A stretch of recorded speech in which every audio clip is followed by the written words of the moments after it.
Back here, I've been asked to come out and take a look at a deck that's in progress, and we have some issues going on here that I really need to bring to your attention here.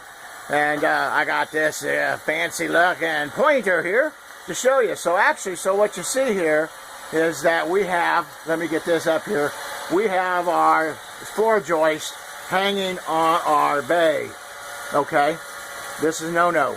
You cannot hang, and not been able to hang our floor joist on a bay for the last several years per code, because it pulls the bays off the side of the house. Or it can. So what is supposed to be recommended now, see, now think about this. So you see that? That's a doubler. Let me see if I can get a good picture of that here. That's a doubler. We'll come down here. I got another doubler. Floor joist maybe right in here. You can see a little better.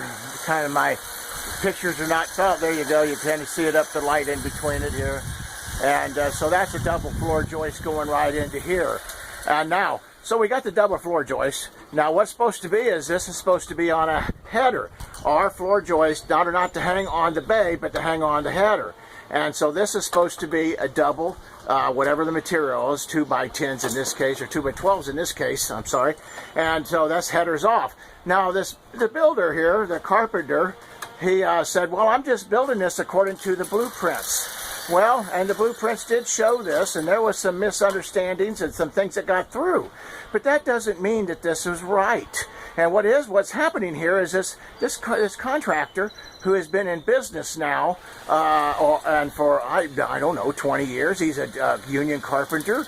He should know this, but apparently, so we got to wonder, what's he doing? Is he doing this to wait until he gets called by the final inspection, which would be a catastrophe? All of our flooring and everything would be decking to be down up on this, and then everything's got to get tore out and he gets paid extra money?